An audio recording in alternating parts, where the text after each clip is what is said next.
Bonjour, bienvenue frères et sœurs, que Dieu vous bénisse.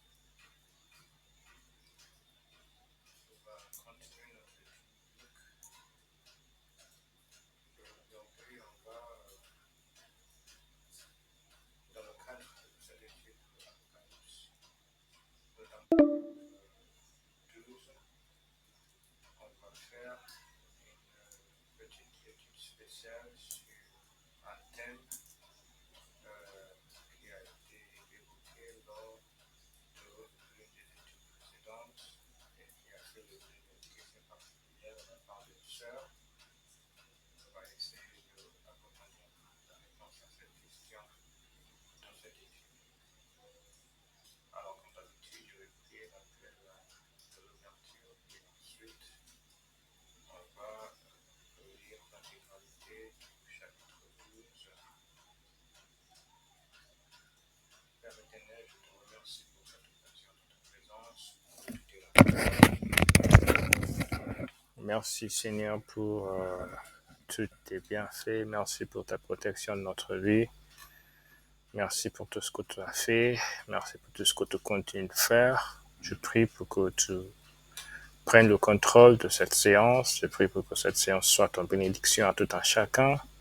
Je prie que tu fasses venir un maximum de personnes dans le groupe afin que cette étude soit suivie et soit participative et que ce que tu as voulu en laissant en laissant cette étude être faite soit accomplie au nom de Jésus-Christ. Amen. Ok. Donc on va commencer par lecture intégrale de Apocalypse chapitre 12.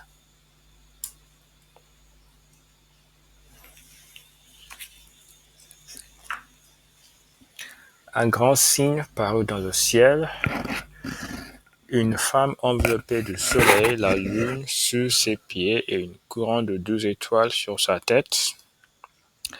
Elle était enceinte et elle criait, étant en travail et dans les douleurs de l'enfantement. Un autre signe parut encore dans le ciel, et voici, c'était un dragon, un grand dragon rouge, ayant 7 têtes et 10 cornes, et sur ses têtes 7 diadèmes. Sa queue entraînait le tiers des étoiles du ciel et les jetait sur la terre. Le dragon sauta devant la femme qui allait enfanter, afin de dévorer son enfant lorsqu'elle l'aurait enfanté. Elle enfanta un fils qui doit paître toutes les nations avec une verge de fer, et son enfant fut enlevé vers Dieu et vers son trône. Et la femme s'enfuit dans le désert où elle avait un lieu préparé par Dieu afin qu'elle y fût nourrie pendant 1260 jours. Et il y eut guerre dans le ciel. Michel et ses anges combattirent contre le dragon. Et le dragon et ses anges combattirent, mais ils ne furent pas les plus forts, et leur place ne fut plus trouvée dans le ciel. Et il fut précipité le grand dragon, le serpent ancien, appelé le diable et Satan, celui qui séduit toute la terre.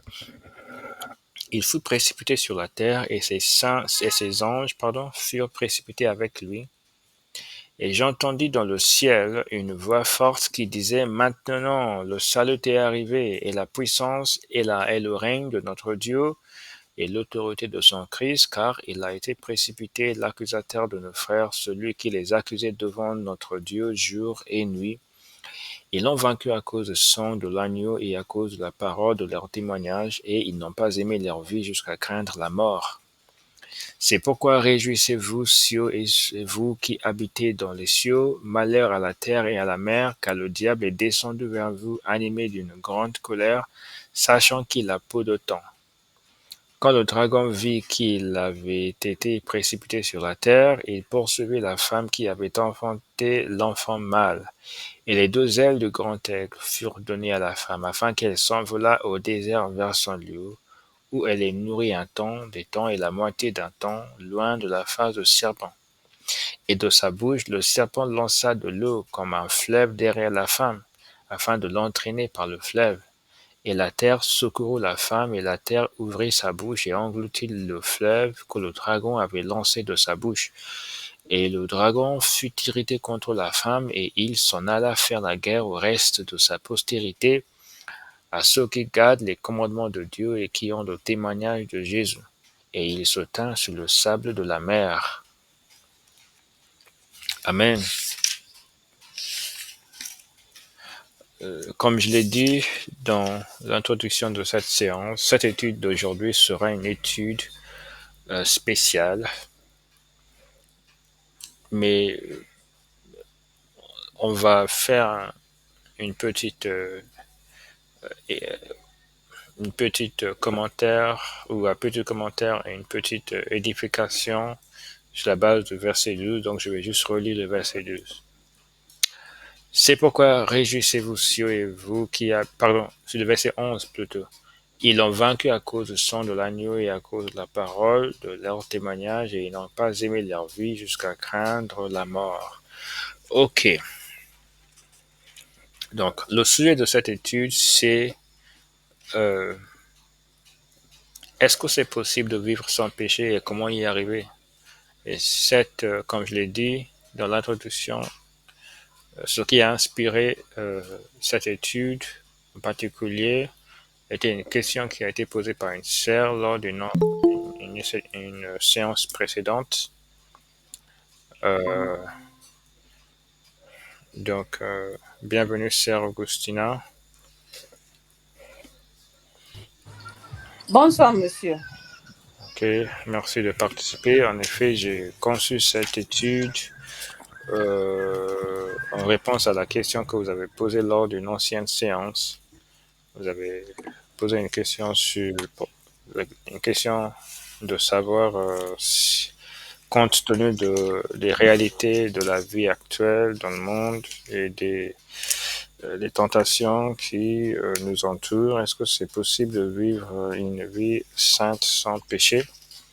Et j'avais donné une réponse dans le cadre de cette étude, mais j'avais déjà prévu d'apporter une réponse plus approfondie à cette question dans une autre séance. Donc aujourd'hui, on va vraiment se concentrer sur cette question-là et essayer d'y répondre. C'est une étude spéciale, même si on va traiter un petit peu quelque chose dans le verset 11 d'Apocalypse chapitre 12. Mais la grosse partie de cette étude va porter sur la réponse à cette question que vous avez posée. D'accord. Donc, la question de savoir si c'est vraiment possible de vivre sans péché dans un monde tellement rempli de tentations et de péchés,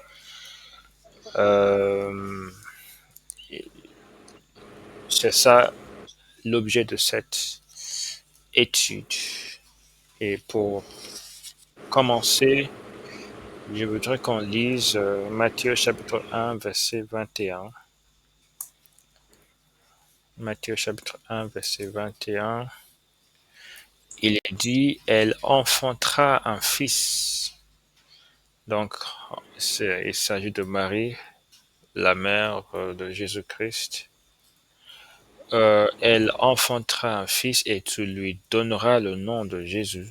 C'est lui qui... Monsieur, s'il vous plaît, nous n'avons commencé avec une prière.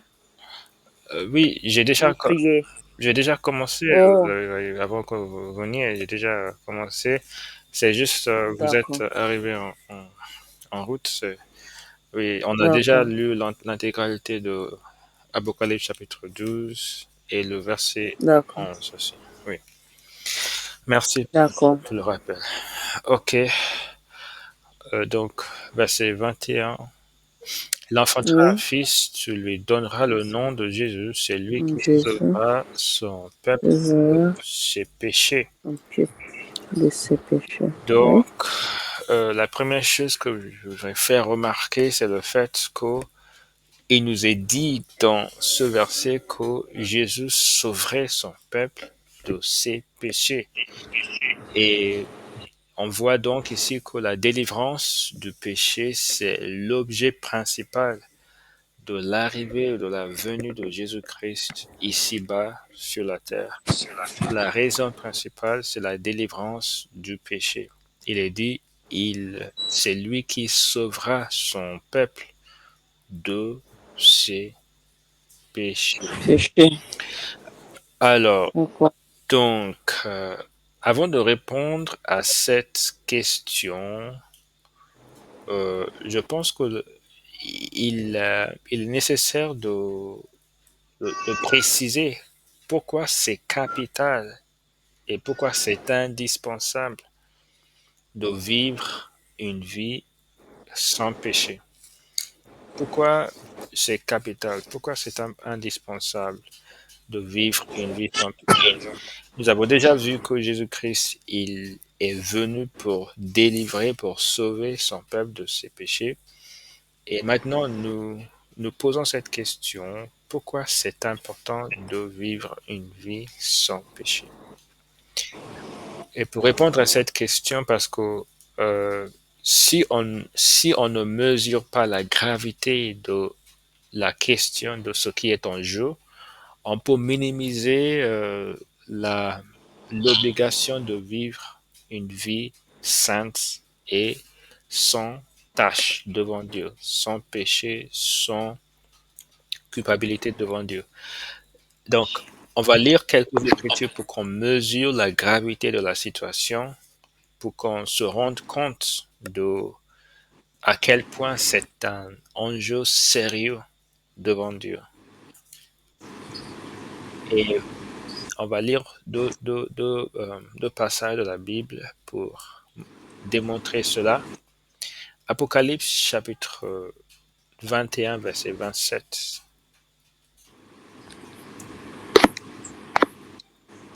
Apocalypse 21, verset 27. Il est dit, donc, euh, pour le contexte, il s'agit de la Nouvelle Jérusalem. L'apôtre Jean qui a reçu cette révélation, il parlait dans les versets précédents de la Nouvelle Jérusalem et tout ce qui concerne cette ville. Donc, c'est l'habitation éternelle du peuple de Dieu. Et il décrit l'architecture, il décrit la construction, il décrit l'aménagement de cette ville et tout ça. Mais maintenant, dans le verset 27, il parle des personnes qui vont habiter cette ville. Dans le verset 27. Et il dit, il n'entrera chez elle rien de souillé, ni personne qui se livre à l'abomination et au mensonge.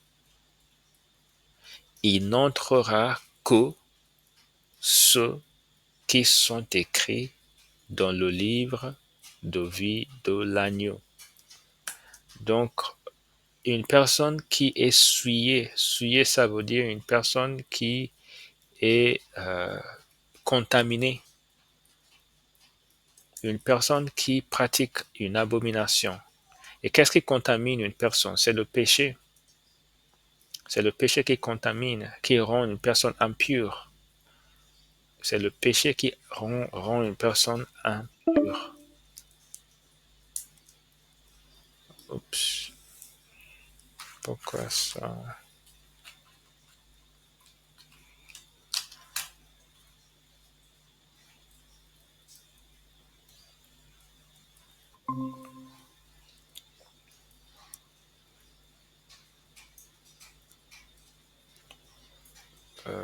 Pardon. Il semble que votre réseau dérange. Oui, j'ai un problème de connexion. Juste un moment.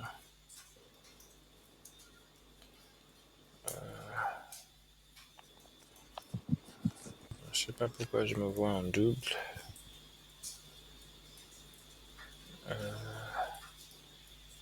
Ok. Donc, vous m'entendez? Oui, Ok. Alors, donc, je dis dans le verset 27, il n'entrera chez elle rien de souillé, c'est-à-dire rien d'impur. Donc une personne qui est impure, qui est souillée par le péché, souillée par la transgression, par l'iniquité, une personne qui est souillée ne va pas entrer dans la nouvelle Jérusalem de Dieu. Une personne qui se livre à l'abomination, une personne qui pratique le mensonge, ne va pas avoir accès, ne va pas pouvoir accéder au royaume de Dieu, à la nouvelle Jérusalem.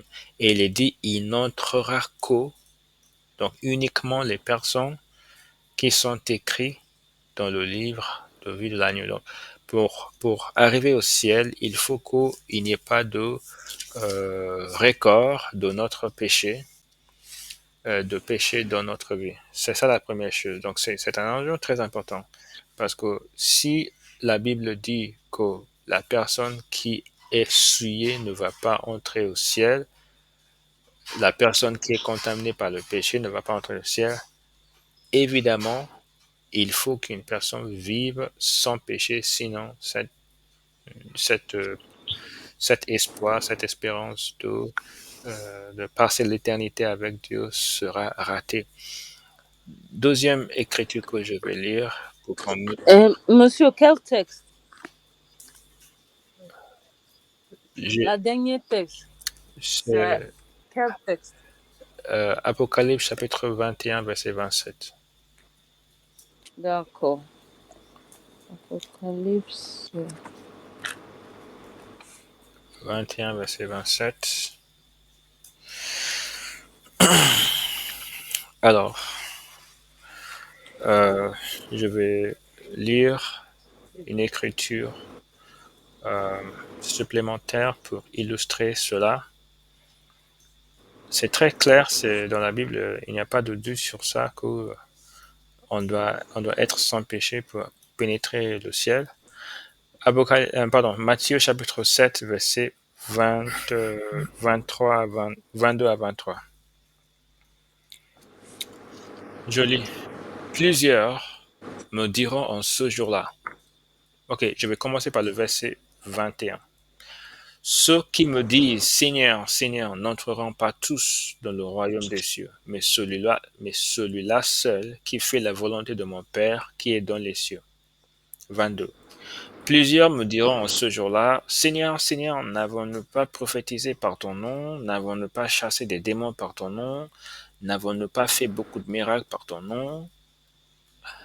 Alors je leur dirai ouvertement, je ne vous ai jamais connu. Retirez-vous de moi, vous qui commettez l'iniquité. Donc, Jésus-Christ, il décrit le jugement dernier. Il dit que plusieurs personnes vont dire, ah, Seigneur, Seigneur, Seigneur, nous avons prophétisé par ton nom, nous avons chassé les démons par ton nom, nous avons fait beaucoup de miracles même par ton nom. C'est-à-dire, ce sont des personnes qui prononçaient le nom de Jésus-Christ, ce sont des personnes qui utilisaient le nom de Jésus-Christ pour faire des choses, pour réaliser des choses. En l'occurrence, la prophétie, la, comment ça s'appelle? Le, l'exorcisme, l'exorcisme des démons, l'opération des miracles. Ces personnes utilisaient le nom de Jésus-Christ pour réaliser toutes ces choses. Mais Jésus-Christ ici, il dit, il va leur dire, je ne vous ai jamais connu. Il y a du bruit là où vous êtes, madame. Je ne vous ai jamais connu. Retirez-vous de moi, vous qui commettez l'iniquité. Donc, ça montre que pour, pour, pour être accepté par Dieu lors du jugement dernier, il faut qu'il n'y ait pas d'iniquité dans notre vie. C'est vraiment clair. C'est-à-dire, si une personne vit dans l'iniquité, même si cette personne fait beaucoup de choses extraordinaires, même si cette personne est beaucoup reconnue pour les choses qu'elle fait pour Dieu, cette personne ne va pas être acceptée par Jésus-Christ à cause de l'iniquité. Donc, l'enjeu de vivre sans péché, c'est un enjeu capital. Parce que pour être reçu par Dieu à la fin de notre vie, euh, il faut qu'il n'y ait pas de péché dans notre vie. Et je sais qu'il y a beaucoup de pasteurs qui disent que non, ce n'est pas vrai, mais ces pasteurs s'opposent aux paroles de Jésus-Christ. Je sais qu'il y a beaucoup de personnes qui essayent de donner des explications différentes, mais il est dit clairement qu'on doit vivre sans péché. Et je vais donner juste une autre écriture pour illustrer ça, pour qu'on voit clairement, sans aucun doute en fait, que pour être accepté par Christ, il faut qu'il n'y ait pas de péché dans notre vie. La dernière écriture sur cette question sera Apocalypse chapitre 3. Je vais lire à partir du premier verset. Écrit à l'ange de l'église de Sardes, voici ce que dit celui qui a les 7 esprits de Dieu et les 7 étoiles. Je connais tes œuvres, je sais que tu passes pour être vivant et que tu es mort. Sois vigilant et affermis le reste qui est près de mourir, car je n'ai pas trouvé tes œuvres parfaites devant mon Dieu. Rappelle-toi donc comment tu as reçu et entendu, et garde et repens-toi. Si tu ne veilles pas, je viendrai comme un voleur, et tu ne sauras pas à quelle heure je viendrai sur toi. Cependant, tu as à Sardes quelques hommes qui n'ont pas souillé leurs vêtements. Ils marcheront avec moi en vêtements blancs, parce qu'ils en sont dignes. Celui qui vaincra sera revêtu ainsi de vêtements blancs. Je n'effacerai point son nom du livre de vie, et je confesserai son nom devant mon Père et devant ses anges. Cette écriture est très importante parce que cette écriture répond à la question de savoir si Dieu accepte toute personne qui est chrétienne, toute personne qui proclame le nom de Jésus-Christ, toute personne qui s'identifie à lui. Est-ce que Jésus-Christ va les accepter juste par le fait d'être chrétien? Et Jésus-Christ dit ici que euh, l'Église, la majorité des personnes dans l'Église vivaient une vie qui n'était pas conforme à la parole de Dieu. Et il leur dit ici que vous avez un nom qui... donc, vous passez pour être vivant alors que vous êtes mort. Vous pensez que vous êtes dans la bonne voie, mais vous êtes vraiment mort. Et euh, il dit, je n'ai pas trouvé tes œuvres parfaites devant mon Dieu. Et on voit ici que Jésus-Christ, il demande la perfection de même. Il dit, je n'ai pas trouvé tes œuvres parfaites. Il prononce le mot parfaite. C'est vraiment important. Encore dans le verset 3, euh, il dit, souviens-toi ou rappelle-toi comment tu as reçu et entendu et garde, c'est-à-dire retenez les choses que vous avez déjà, que vous avez, il faut retenir ça, et repens-toi. Donc il faut se repentir des péchés et des compromissions, des transgressions et tout ça. Il faut s'en repentir. Maintenant il dit, dans le verset 4, même s'il a dit toutes ces choses, mais Jésus-Christ maintenant est en train de reconnaître quelque chose. Il est en train d'admettre quelque chose. Et qu'est-ce qu'il admet? Il dit dans le verset 4, cependant, tu as à Sardes quelques hommes qui n'ont pas souillé leurs vêtements, c'est-à-dire qui n'ont pas laissé le péché subsister, qui n'ont pas commis de péché. Ils n'ont pas souillé leurs vêtements. Très important. Parce qu'il y a des personnes qui disent que nous sommes dans le monde, le péché c'est inévitable, mais Dieu fait grâce parce qu'il comprend notre situation dans le monde.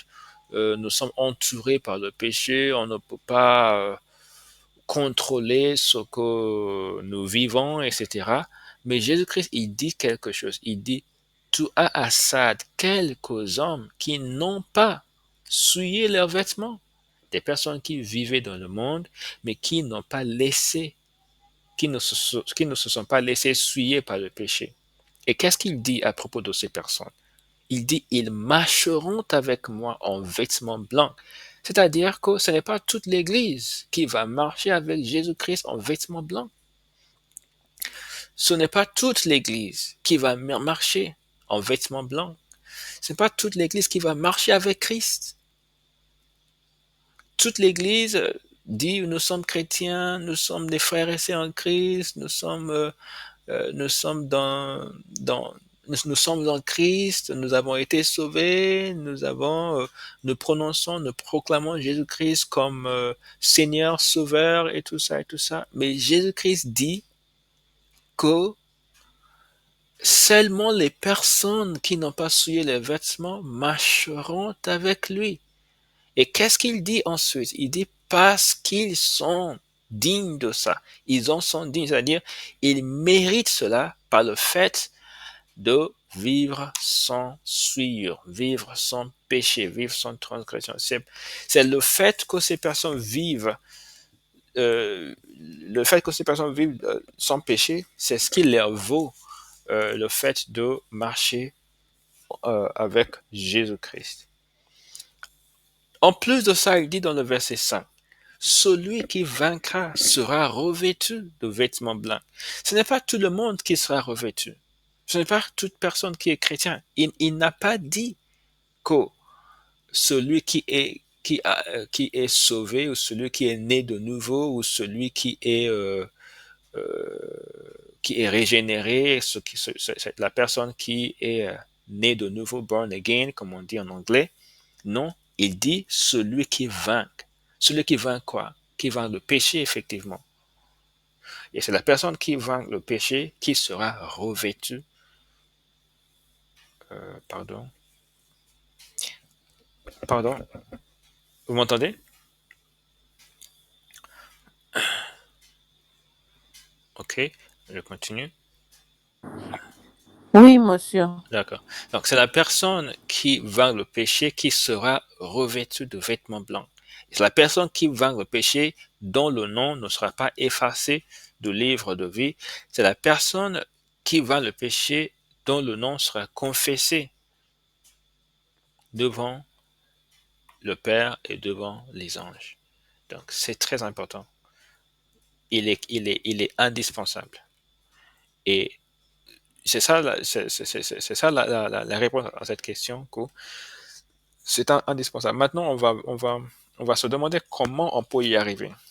Mais avant de procéder à cela, je vais vous laisser dire si ces explications vous parlent ou qu'est-ce que vous avez comme réponse à ces explications.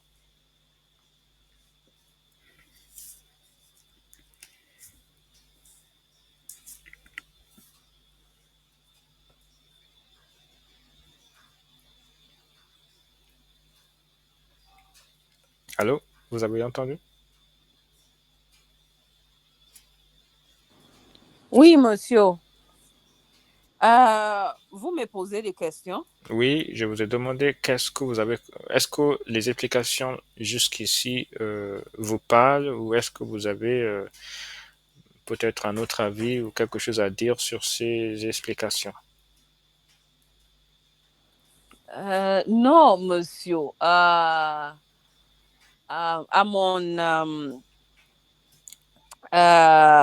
ce que je comprends sans sans la sainteté, on ne peut on ne peut pas euh, on ne On ne peut pas euh, atteindre le ciel. peut, oui, on ne peut pas atteindre le ciel et euh, c'est important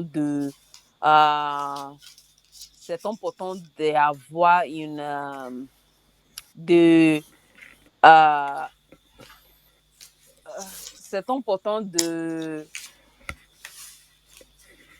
ah, comment dirais-je, d'éviter le péché, Mhm. car c'est euh,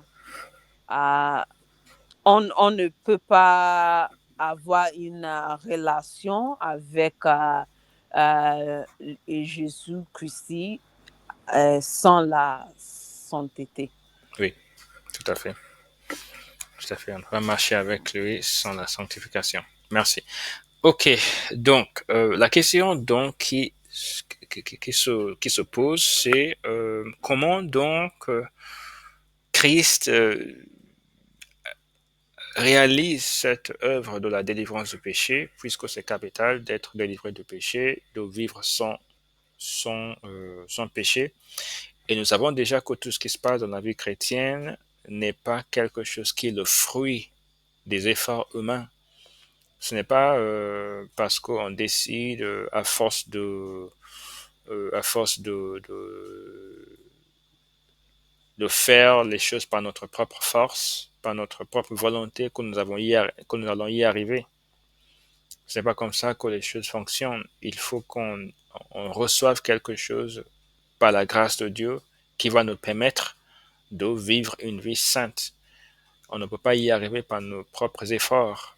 Donc on va donc essayer d'explorer dans les Écritures la manière dont Christ réalise cette délivrance et la manière dont Christ nous permet d'être victorieux face au péché.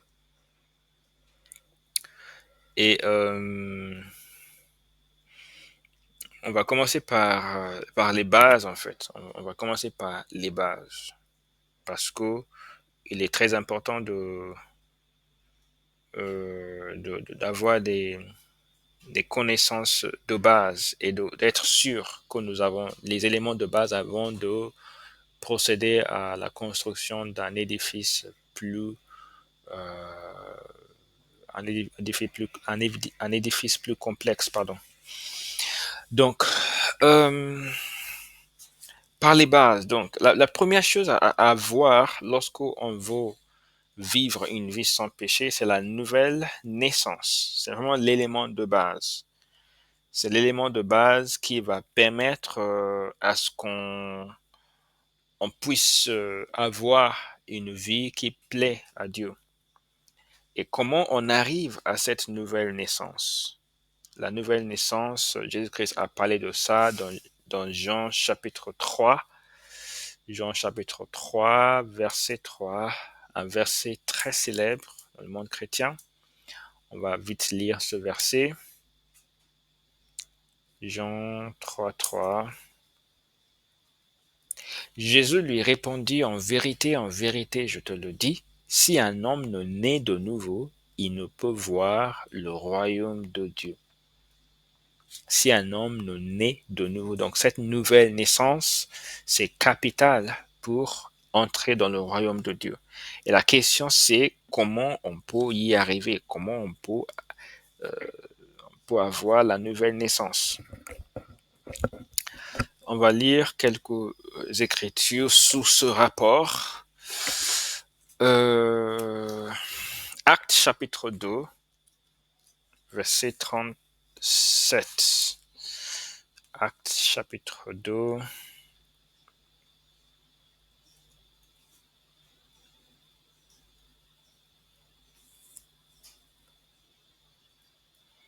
Verset 37, il est dit: après avoir entendu ce discours, ils eurent le cœur vivement touché et ils dirent à Pierre et aux autres apôtres: hommes, frères, qu'o ferons-nous? Donc Pierre, jusqu'ici, était en train de prêcher l'évangile de Jésus-Christ. C'était le jour de Pentecôte et après le miracle de la venue du Saint-Esprit dans des langues de feu qui est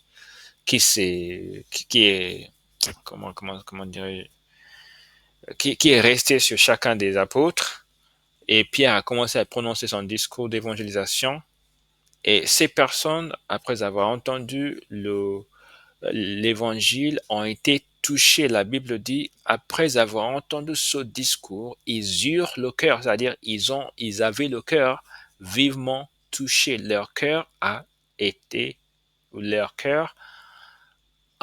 touché. Et ils dirent à Pierre et aux autres apôtres: hommes, frères, qu'o ferons-nous? Hommes, frères, qu'o ferons-nous? Donc ils demandent, qu'est-ce qu'il faut faire? Nous avons péché, nous avons fait mourir Jésus-Christ, Nous avons été les meurtriers de Jésus-Christ. Nous avons commis un grave péché. Mais maintenant, qu'est-ce qu'il faut faire? Est-ce que nous sommes dans une culpabilité à jamais? Et Pierre répond dans le verset 38. Pierre leur dit, repentez-vous et que chacun de vous soit baptisé au nom de Jésus-Christ pour le pardon de vos péchés et vous recevrez le don du Saint-Esprit. Amen. Donc, repentez-vous et que chacun de vous soit baptisé au nom de Jésus-Christ. Donc, c'est une réponse inspirée par Dieu. Et c'est la réponse à toute personne qui se demande qu'est-ce qu'il faut faire. Qu'est-ce qu'il faut faire pour commencer une vie agréable à Dieu? La réponse c'est il faut se repentir et il faut se faire baptiser. Donc la repentance, et qu'est-ce que c'est la repentance? D'abord, on reconnaît qu'on a péché contre Dieu, on a commis des péchés, on reconnaît pleinement notre culpabilité, notre faute dans le péché, et on, on demande pardon sincèrement à Dieu et on décide de ne plus suivre cette voie, de ne plus continuer dans cette direction. On décide de suivre Jésus-Christ désormais et de vivre une vie qui lui plaît. C'est ça la repentance. C'est une décision en fait. Une décision qu'on peut prendre n'importe quand. Une décision qu'on peut prendre à tout moment. Première chose donc, repentez et soyez baptisés pour le pardon de vos péchés. On va lire Actes chapitre 3. Parce que là encore, Pierre, il répond à cette question. Actes chapitre 3, verset 19.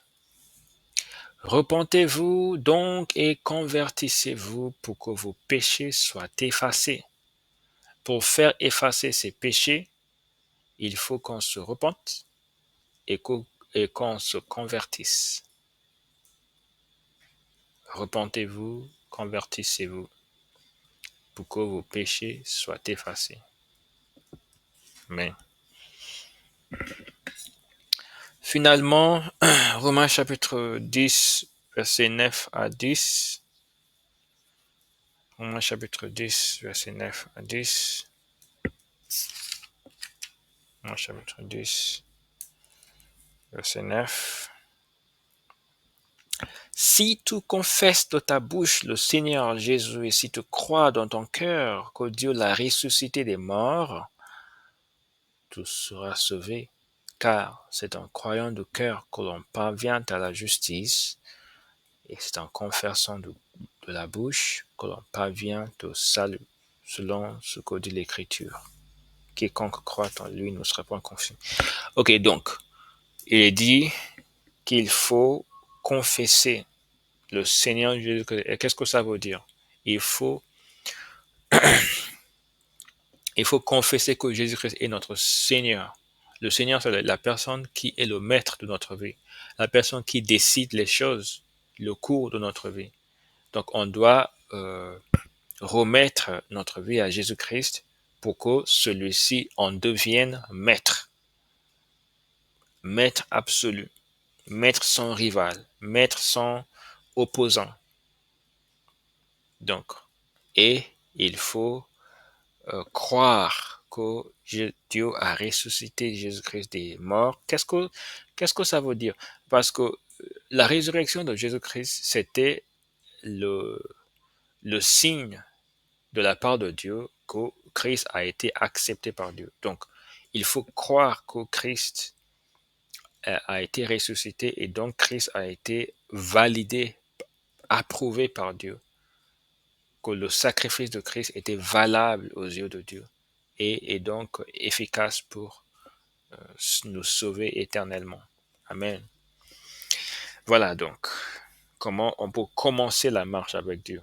Par la repentance et par la foi en Jésus-Christ. La repentance et la foi en Jésus-Christ, c'est ce qui change la donne pour nous.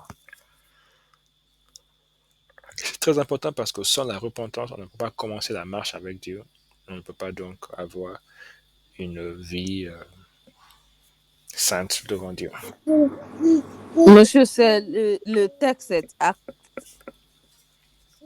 Acte 10, verset 9.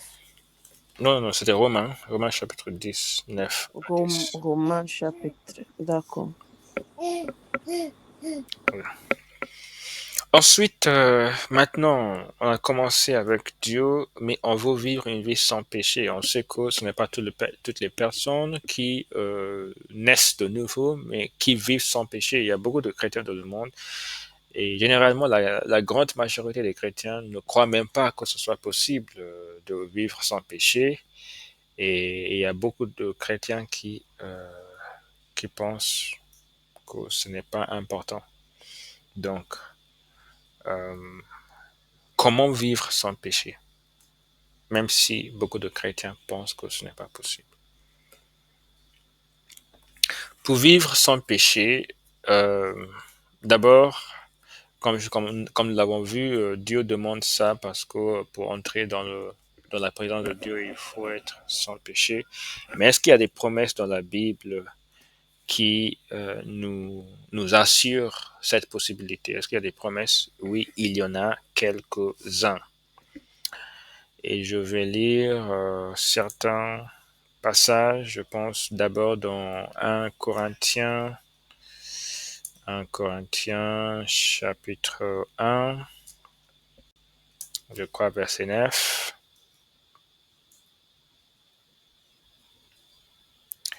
Ok, 1 Corinthiens chapitre 1 verset 8 à 9. Il faut lire ce verset avec une attention, une fine attention. Il vous affermira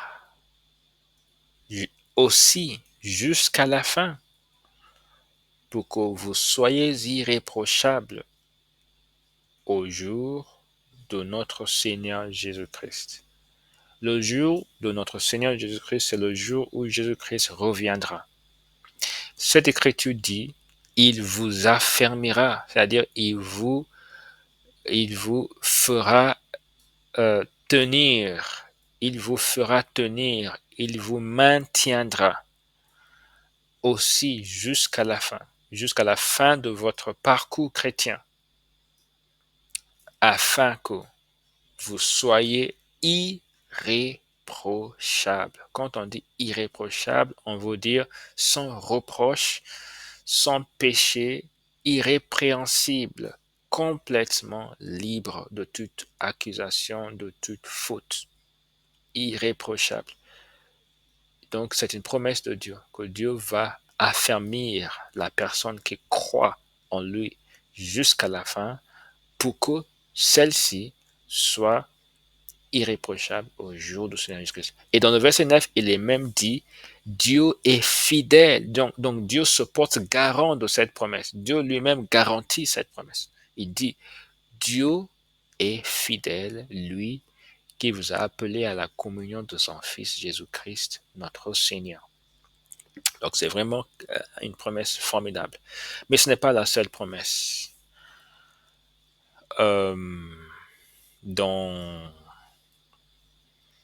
Dans 1 Thessaloniciens,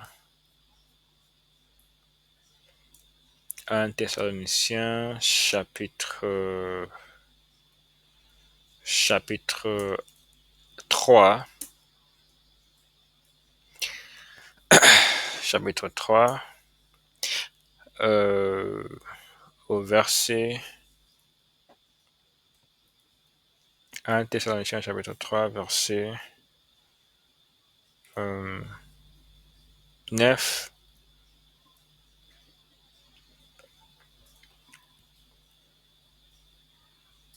Ok, verset 10. Nuit et jour, nous le prions avec une extrême ardeur de nous permettre de vous voir et de compléter ce qui manque à votre foi. Que Dieu lui-même, notre Père et notre Seigneur Jésus, aplanisse notre route pour que nous allions à vous. Que le Seigneur augmente de plus en plus parmi vous et à l'égard de tous cette charité que nous avons nous-mêmes pour vous. Regardez verset 13. Afin d'affermir vos cœurs pour qu'ils soient irréprochables dans la sainteté devant Dieu notre Père lors de l'avènement de notre Seigneur Jésus avec tous ses saints.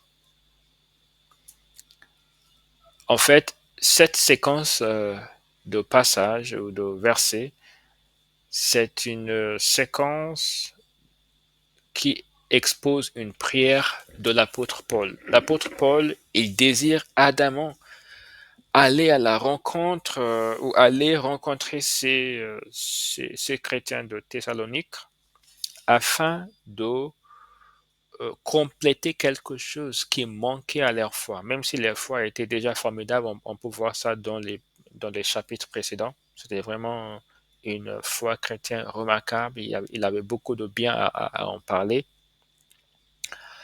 Pourtant, il dit qu'il y a quelque chose qui manque encore, même s'il y avait tous ces bons témoignages. Et qu'est-ce qu'il dit? Il dit, dans le verset 12, il parle de l'augmentation de leur amour,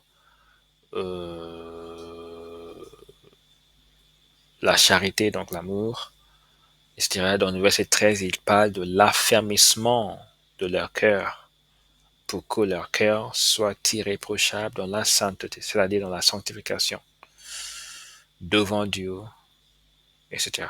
Donc, cet affermissement de cœur afin que le cœur soit tout à fait pur, c'est ça le grand objet de la prière de l'apôtre Paul pour ces chrétiens. Pour qu'ils puissent vivre sans péché.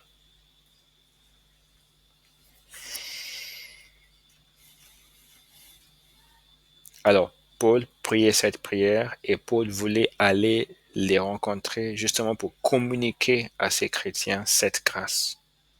Par les enseignements, par la prière avec eux, par leur, par la communion avec eux. Donc, Paul ne pouvait pas parler de quelque chose qui n'existe pas. Si Paul parle d'un cœur qui est irrépréhensible, qui est irréprochable, forcément ça existe. Sinon, Paul est en train de mentir. Or, l'apôtre, inspiré par le Saint-Esprit, ne peut pas mentir au peuple de Dieu. Donc, il parle d'une expérience profonde avec Dieu qui va générer une vie sainte, une vie qui est différente de la vie des chrétiens ordinaires. Il parle de ça dans ce passage. C'est pour ça qu'il est désireux, il est très fervent dans sa prière pour que Dieu permette qu'il puisse rencontrer ces chrétiens de nouveau afin de leur communiquer cette grâce par les prédications, par la prière et par la communion avec eux afin que leur cœur devienne tout à fait irrépréhensible, tout à fait pur, tout à fait irréprochable. Je lis le verset 13 encore une fois. Afin d'affermir vos cœurs, et parle de cœur, pour qu'ils soient irréprochables. Il faut noter les thèmes que la Bible emploie. Il parle de l'irréprochabilité, de la sainteté devant Dieu. C'est-à-dire, Dieu va regarder le cœur et Dieu ne va voir aucun mal, aucun péché, aucune chose qui est détestable. Encore dans 1 Thessaloniciens chapitre 5, nous voyons l'expression de cet état du cœur, état spirituel. Dans le verset 23, il est dit que le Dieu de paix, donc c'est une prière, regardez, c'est une prière, que le Dieu de paix vous sanctifie lui-même tout entier, et que tout votre être, l'esprit, l'âme et le corps, soit conservé irrépréhensible lors de l'avènement de notre Seigneur Jésus-Christ. Que tout votre être, l'esprit, l'âme et le corps, que votre être en entier soit conservé irrépréhensible. Encore une fois, on voit l'adjectif employé. On voit que les apôtres n'hésitent pas devant les adjectifs qui expriment la perfection. les apôtres ne reculent pas devant ce type d'adjectifs. Ils les emploient beaucoup. Irréprochable, irrépréhensible, parfait, etc. C'était les adjectifs de prédilection des apôtres. Il dit que tout votre être soit conservé, irrépréhensible. Et vous voyez dans les trois versets que j'ai, dans les trois passages que j'ai cités, à la fois dans 1 Corinthiens et 1 Corinthiens chapitre 1 et dans 1 Thessaloniciens chapitre 3 et maintenant dans 1 Thessaloniciens chapitre 5, il y a un lien qui est fait à l'avènement de notre Seigneur. L'avènement, c'est le jour où Jésus-Christ reviendra. Le jour où Jésus-Christ reviendra, le jour de l'enlèvement, ou on dit en anglais le day of the rapture, d'accord? Le jour de l'enlèvement. Donc, c'est ça. Il dit que ce jour-là, quand Jésus-Christ reviendra, votre cœur sera préservé, irrépréhensible jusqu'à ce jour-là.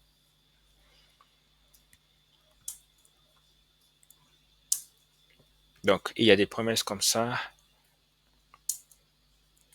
dans la Bible. Et donc, c'est très important de croire en ce que Dieu dit. Regardez, Philippiens chapitre 1, versets 9 à 10. Philippiens chapitre 1, versets 9 à 10. Et que je demande dans mes prières, et ce que je demande, dans mes prières, encore une fois, c'est une prière que Paul prie pour l'Église. Paul ne peut pas prier une prière qui n'existe pas, qui est une chose qui est irréalisable. D'accord? Il va prier une prière qui est intelligente et qui est réalisable par Dieu. Ce que je demande dans mes prières, c'est que votre amour augmente de plus en plus en connaissance et en pleine intelligence pour le discernement des choses les meilleures afin que vous soyez purs et irréprochables pour le jour de Christ. On voit qu'il y a une répétition de ce type d'adjectif, irréprochable, etc. Et vous voyez encore une fois le lien qui est fait au jour du retour de Christ. Le jour de Christ, c'est le jour où Christ reviendra. Donc, il dit que vous pouvez être pur, sans reproche, sans tâche, sans péché, jusqu'au jour du retour de Christ. Donc, la vision de l'apôtre Paul, ce n'est pas une vision où vous êtes avec des péchés, vous tombez, vous relevez, vous tombez, vous êtes parfois haut, parfois bas, parfois vous êtes comme ça, peut-être avec la grâce de Dieu, finalement, vous allez atteindre le ciel. Ce n'est pas comme ça. Vous voyez la manière dont Paul fait cette prière pour les Corinthiens, pour les Thessaloniciens, maintenant pour les Philippiens. C'est la même prière, la même exhortation à la sanctification entière, à la préservation, à la conservation dans la pureté, dans l'irrépréhensibilité. C'est vraiment quelque chose qui est tout à fait clair. Donc, il y a des promesses pour cela. Des promesses pour cela. Alors, donc, ayant vu donc toutes ces écritures, maintenant, je voudrais qu'on parle un petit peu de ce que Jésus-Christ fait pour réaliser en nous cette grande œuvre. Mais avant de parler de cela, je voudrais entendre de votre part, hein, est-ce que les explications jusqu'ici vous interpellent ou est-ce que vous avez quelque chose à dire, soit positivement, soit négativement par rapport à ce que je viens d'expliquer?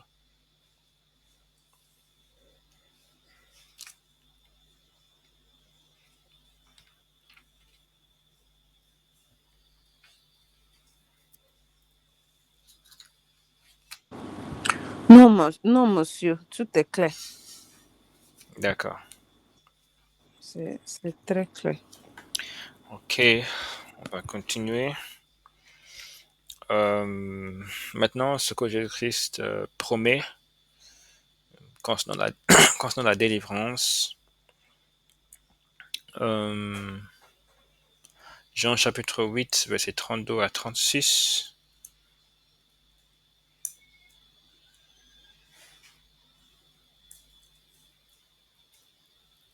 Jean chapitre 8,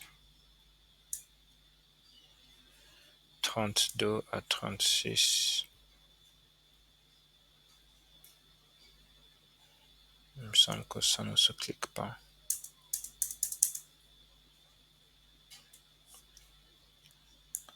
Pardon, il me semble qu'il y a un petit problème sur ce site web là. Donc je vais juste lire dans ma Bible ici. Ok. Jean chapitre 8.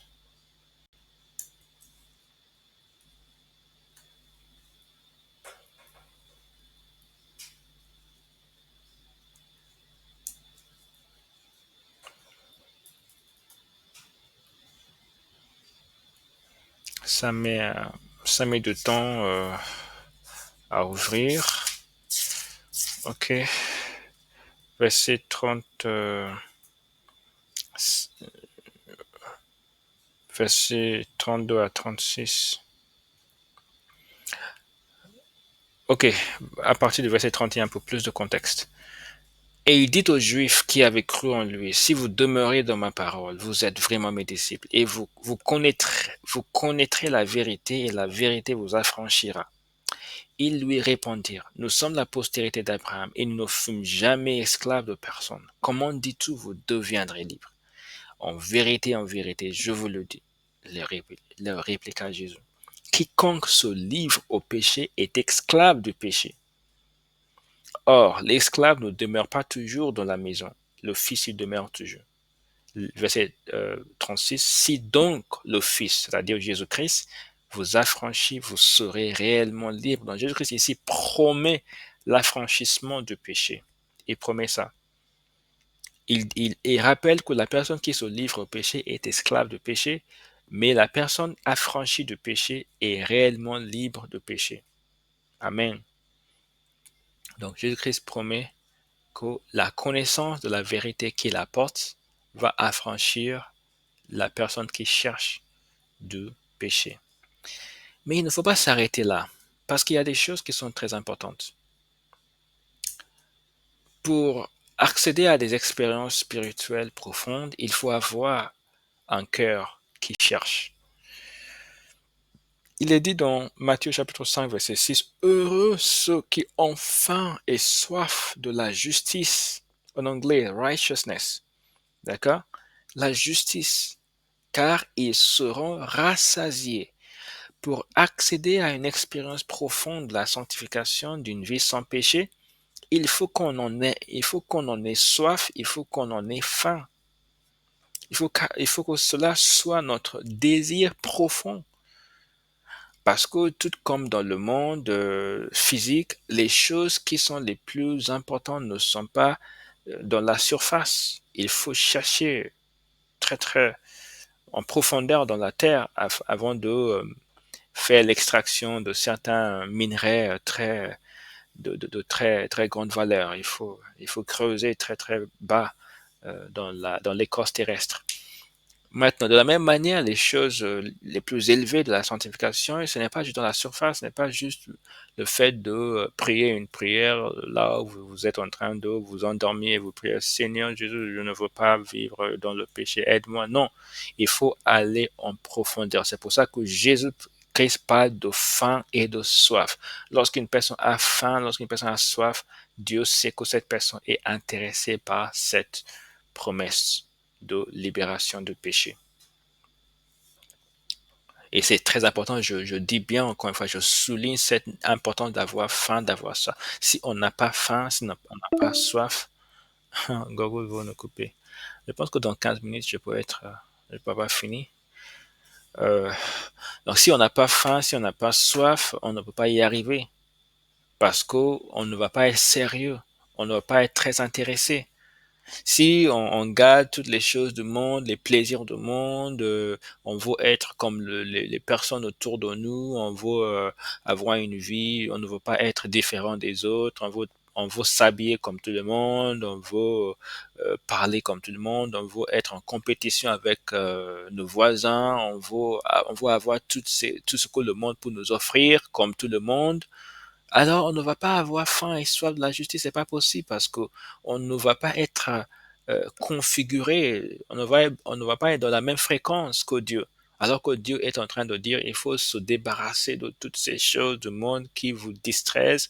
Vous dites, non, non, non, je m'attache à ces choses, je veux les avoir, je veux apparaître comme tout le monde, etc.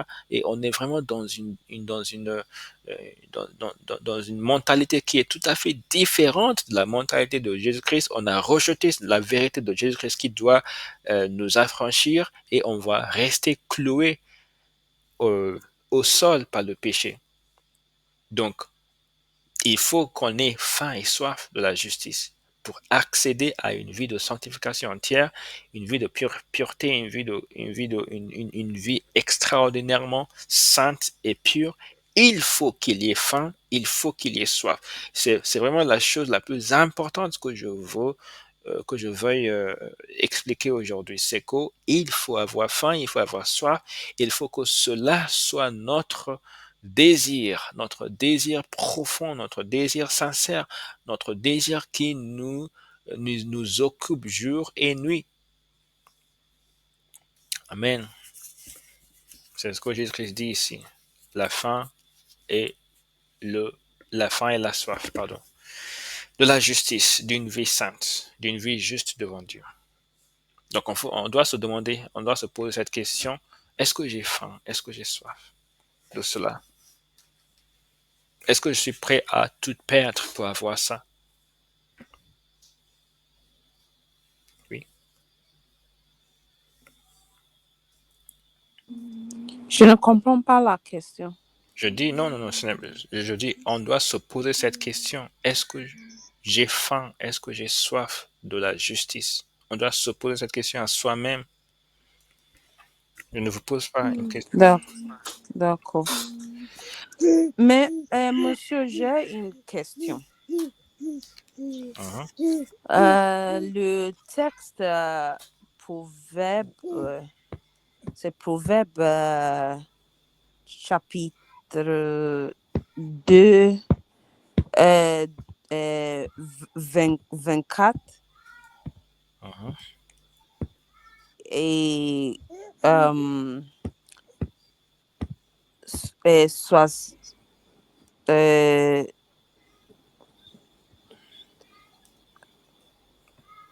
16. Proverbe chapitre 2, verset quoi? De, non, chapitre 24. Chapitre 24, verset. 24, verset 16. Ok, 7 fois le juste tombe et il se relève, mais les méchants sont précipités dans le malheur. Oui, Oui, 7 fois le juste tombe. Donc, il semble que Jésus dire euh, euh, même le juste tombe. Et Jésus, est-ce que est-ce c'est que Jésus qui c'est dit possible? ceci? Ce n'est pas Jésus, c'est Salomon, Oh, n'est-ce pas? oh, d'accord. Mais si le juste tombe 7 fois tombe 7 fois, est-ce que c'est possible de mériter la grâce de Dieu euh, pour, pour une personne de ne pêche pas? Car même le juste tombe. Donc, si nous attendons de de vivre dans une vie de la sainteté si nous avons soif de Jésus. C'est possible de ne tomber pas dans cette monde. Ok, ok, ok. La première chose que je voudrais dire, c'est que avant de expliquer cette écriture, je voudrais dire que il y a eu une gradation dans la révélation que Dieu a donnée dans la Bible. Il y a des révélations anciennes qui ont été surpassées par des révélations ultérieures. Vous voyez? Et il y a des révélations anciennes dans l'Ancien Testament, même même au sein de l'Ancien Testament, il y avait des révélations plus loin dans l'Ancien Testament qui ont été, euh, comment dirais-je, surpassées par certaines autres révélations qui ont été données dans l'Ancien Testament. Vous voyez, je donne un exemple, un bon exemple. Si vous lisez dans Deutéronome, je pense, chapitre 23, vous voyez, vous allez voir que Dieu avait décrété que certaines personnes, des étrangers, ne vont pas entrer dans le sanctuaire du peuple de Dieu. Certains étrangers sont interdits de pénétrer au sein de l'Assemblée de Dieu. Si vous voyez dans Ésaïe chapitre 56, je crois, vous allez voir que en fait, Dieu élargit, Dieu dit que l'étranger qui veut participer au culte ne doit pas se dire que je suis exclu. Donc, je vous accepte maintenant. C'est vraiment, Dieu a ouvert. Vous voyez un peu? Avant, Dieu dit, les étrangers, vous êtes exclus. Dieu avait dit dans le point Deutéronome une plus forte restriction. Dieu avait dit par exemple que dans Deutéronome que les personnes qui ont été castrées, les eunuques, les eunuques qui voulaient participer au culte et être dans l'assemblée de Dieu étaient proscrits, étaient interdits. Dans Deutéronome, je pense, chapitre 23, je crois. Mais dans Ésaïe chapitre 56, Dieu a dit, les eunuques qui veulent participer, vous êtes bienvenus. Vous voyez? Il y a une gradation dans la révélation. D'accord?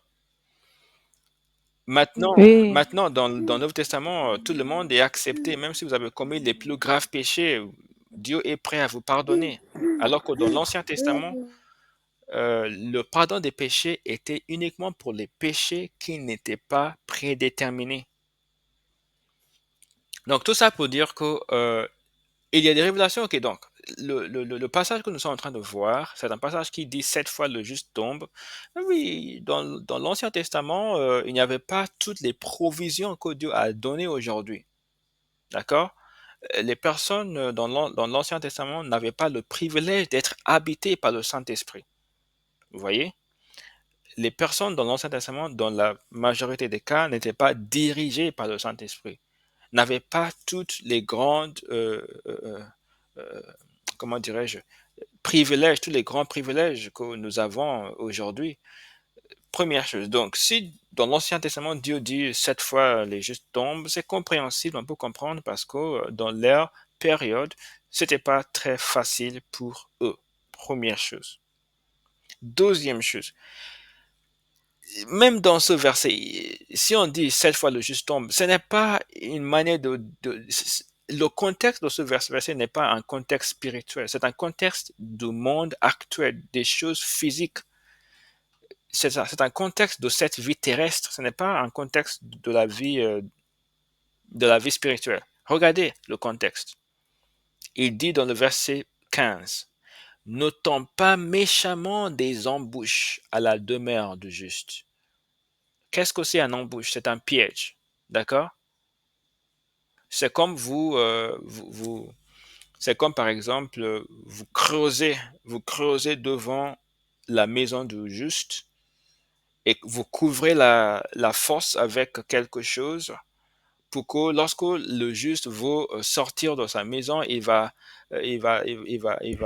comment dirais-je, il va marcher sur la chose que vous avez utilisée pour couvrir et là, il va descendre dans la fosse, pardon. Vous voyez? C'est ça un embouche, c'est un piège. Il dit, ne creusez pas, ne tendez pas, ne tend pas méchamment des embouches à la demeure. La demeure, c'est la maison de juste. Et ne dévaste pas le lieu où il repose. Ne dévaste pas, ne détruisez pas sa maison. Car cette fois, le juste tombe et il se relève. Donc ça veut dire que même si il arrive que le juste tombe dans cette embouche que vous lui avez tendue, il va se relever, mais les méchants sont précipités dans le malheur. C'est ça le contexte. Ce n'est pas quelque chose qui parle du, voilà, du spirituel, de la vie spirituelle, etc. Non, c'est quelque chose qui est tout à fait matériel, quoi. Les embouches, c'est un piège, et trap, on en dit en anglais, d'accord? Et on peut faire ce type de choses, et le juste pour être pris au piège. Le juste pour être surpris par le piège. Mais même si le juste est surpris, même si ça se passe 7 fois, Dieu assure que parce que cette personne est juste, Dieu va l'en faire sortir. C'est vraiment ça le contexte, l'explication contextuelle de ce verset. Il n'est pas question de tomber dans le péché, non. C'est tomber dans un piège, dans un embouche qui a été tendu. Donc c'est ce que je voudrais dire sur ce verset.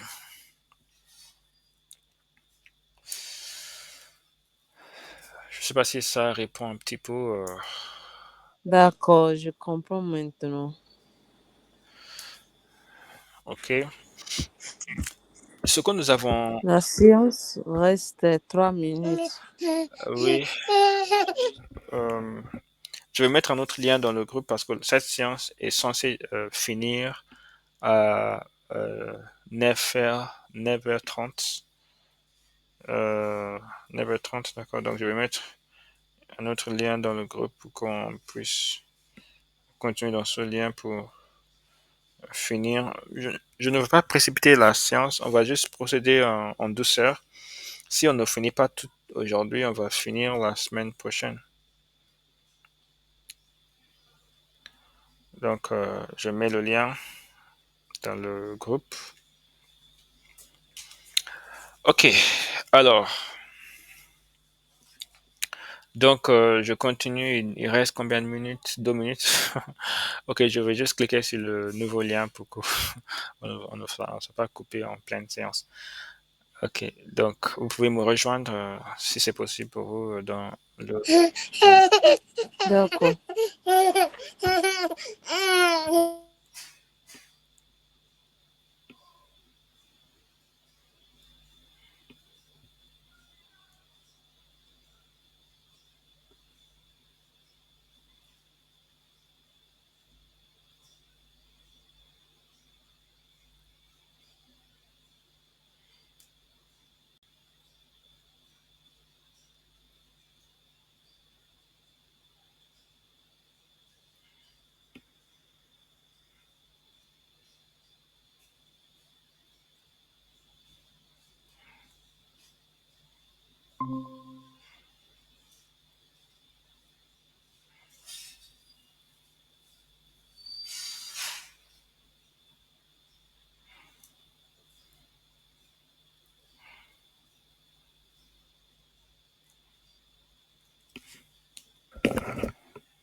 Ok, donc On a vu les promesses de Dieu. On a vu les promesses de Dieu dans différents passages, 1 Thessaloniciens, 1 Corinthiens, Philippiens. On a vu les propos de Jésus-Christ, les promesses de Jésus-Christ qu'il faut, pardon, il promet de affranchir du péché. On a vu qu'il faut avoir faim et soif. Il faut avoir faim et soif. Maintenant, on va regarder une écriture qui nous montre en fait comment on peut, on peut avoir cette vie.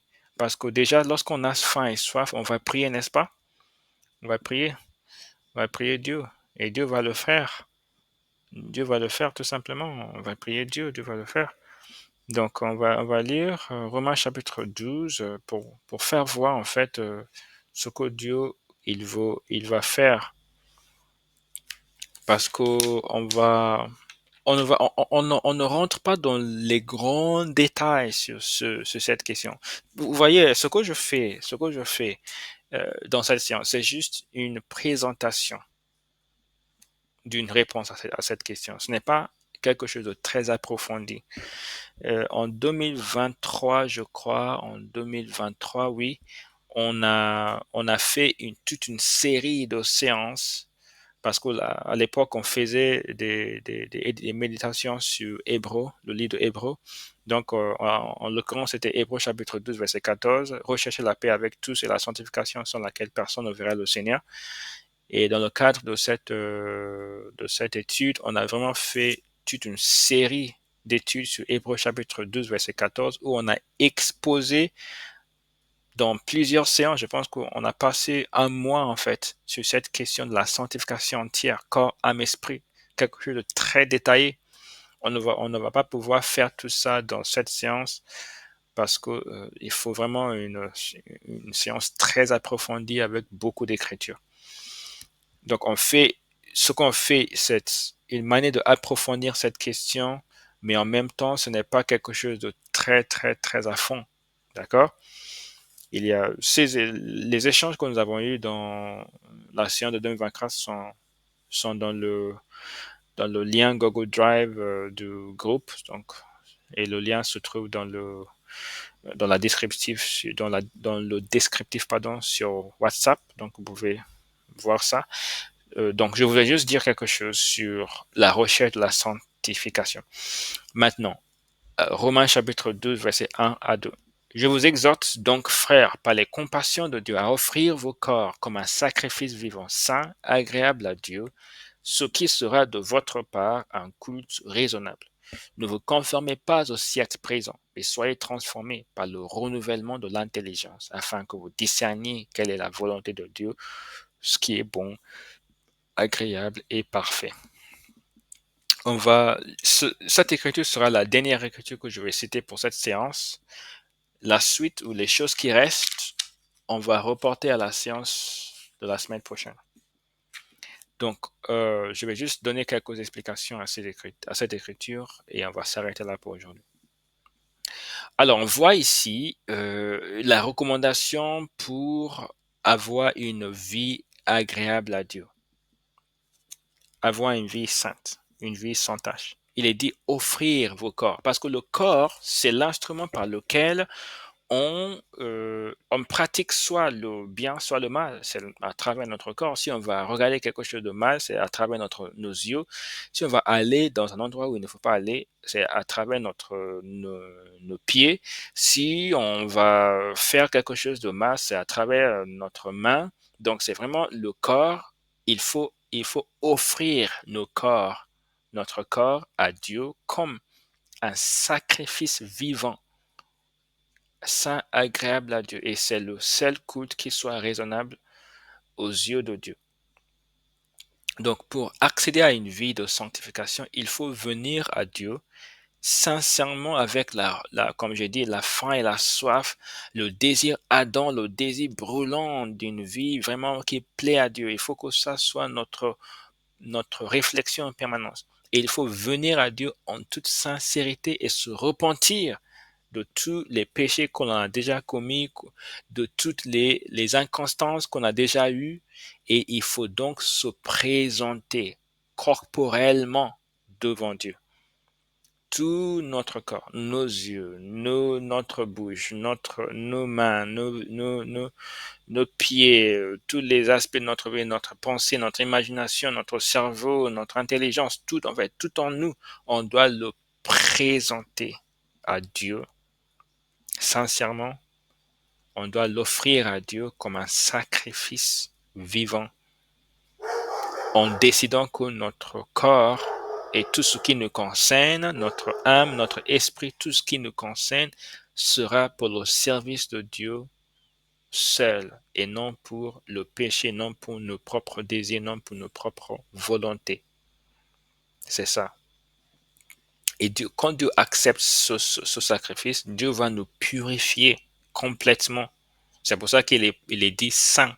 Parce que quand Dieu accepte notre corps, qu'on le lui présente, qu'on lui présente, qu'on lui présente, Dieu va donc purifier notre corps. Il va nous purifier. On va ressentir quelque chose, une purification entière. Et dans le verset 2, il est dit, ne vous conformez pas au siècle présent. Après avoir été purifié par Dieu, il faut, il faut être transformé par le renouvellement de notre intelligence. Il faut qu'on commence à lire beaucoup la Bible pour découvrir quelle est la volonté de Dieu pour moi. Qu'est-ce que Dieu veut que je fasse? Comment Dieu veut que je vive ma vie? Est-ce que Dieu veut que je vive ma vie en me faisant plaisir ou en lui faisant plaisir? Il faut découvrir la volonté de Dieu dans la Bible parce que quand on a offert notre corps à Dieu, notre cerveau sera renouvelé. La manière dont on va lire la Bible va changer. Même nos prières vont changer. Les prières qu'on faisait avant, juste Dieu, rends-moi prospère, donne-moi de l'argent, bénis ma famille, donne-moi une bonne santé. Oui, on va prier ces prières, mais ces prières vont passer au second plan. La prière pour les choses de Dieu vont passer au premier plan. On va être plus désireux d'avoir une vie qui plaît à Dieu que d'avoir une vie qui est prospère, qui est riche, qui est très épanouie et que tout le monde envie. On va avoir un changement radical vraiment, un changement qui sera vraiment indescriptible.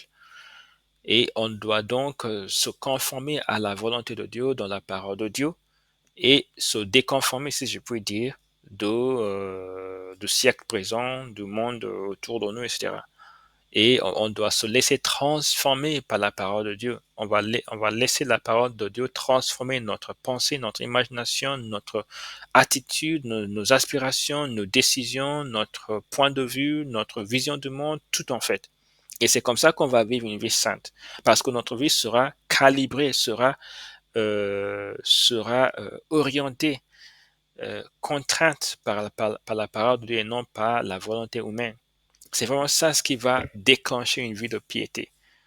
Je ne veux pas dire que si on a cette expérience, on va être, ce sera impossible de pécher ou ce sera impossible de faire quelque chose qui n'est pas bien. Mais ça ne va pas du tout être la norme et ça va être, si ça arrive, c'est vraiment quelque chose qu'on va repentir avec sincérité et ça ne va jamais être la main de notre vie. Notre vie sera stable, sera constante, sera une vie qui est agréable à Dieu et notre désir sera changé. Tout dans notre vie sera changé.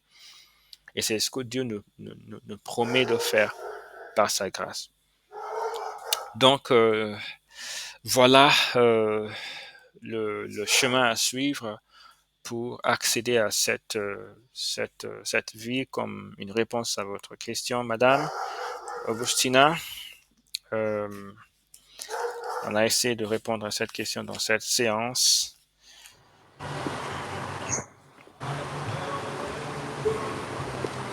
Une question? Non. J'ai juste dit on a essayé de répondre à cette question dans cette séance. Oui. Donc, si vous avez une question, vous pouvez poser la question. Sinon, on va faire la prière de clôture. D'accord. Je n'ai pas une question. D'accord. Ok, je vais prier la prière pour finir la séance. Père éternel, merci beaucoup pour cette occasion très bénie dans ta présence et occasion pour étudier la Bible. Merci d'avoir amené Sœur Augustina dans cette étude. Merci pour les membres du groupe même qui ne sont pas présents.